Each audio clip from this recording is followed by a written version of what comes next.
ہارون رشید کی سلطنت کے دنوں کی بات ہے۔ ان کے بیٹے ماموں رشید ابھی کم سن تھے اور تعلیم اور تربیت کے مراحل سے گزر رہے تھے۔ محل کی زندگی، آسائشیں اور خدمت گاروں کی بھرمار، یہ سب مل کر کبھی کبھار بچے کو ضدی اور شوخ بھی بنا دیتے ہیں۔ ایک دن شہزادے کی والدہ کو یہ خبر ملی کہ ماموں گھر میں کچھ زیادہ ہی شوخی اور شرارت کرنے لگا ہے۔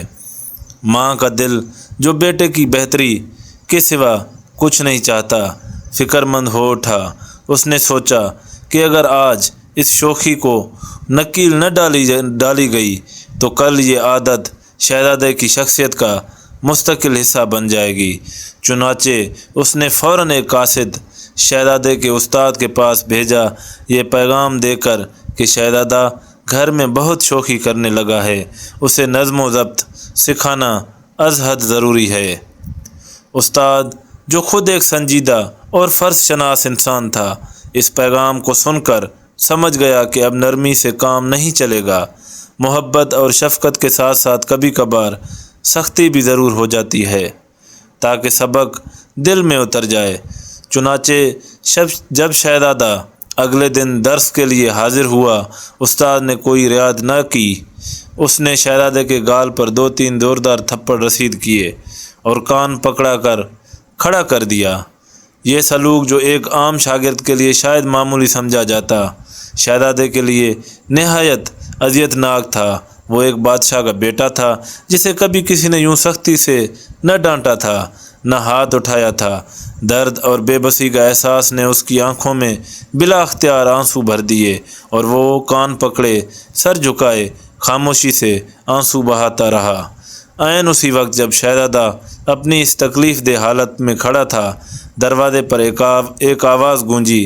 سلطنت کے وزیر جعفر برمکی آ پہنچے تھے۔ انہوں نے شہزادے سے ملاقات کی اجازت چاہی۔ استاد نے فوراً شہزادے کی طرف دیکھا اور آہستہ سے کہا، کان چھوڑ دو، ذرا سنبھل کر بیٹھو۔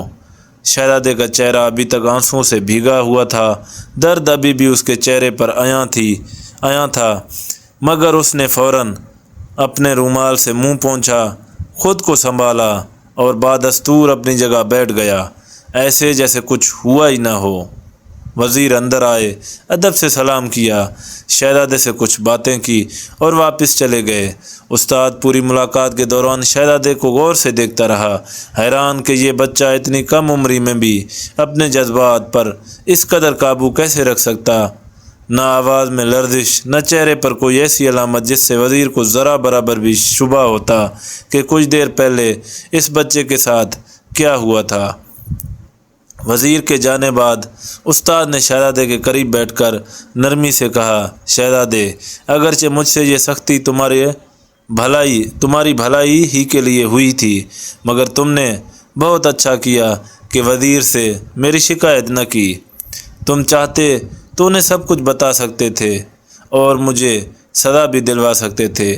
شہزادے نے سر اٹھایا، اپنی آنکھوں میں اب بھی باقی نمی کے باوجود پروقار لہجے میں جواب دیا، جناب، جو لڑکا اپنے استاد کی شکایت کرتا ہے وہ کبھی مراد کو نہیں پہنچ سکتا۔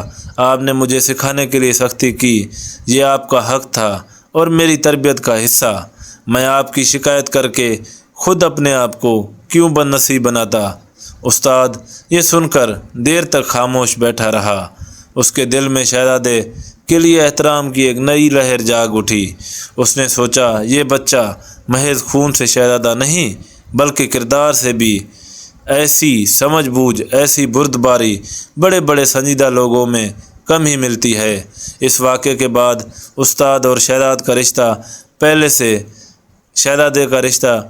پہلے سے کہیں زیادہ گہرا ہو گیا۔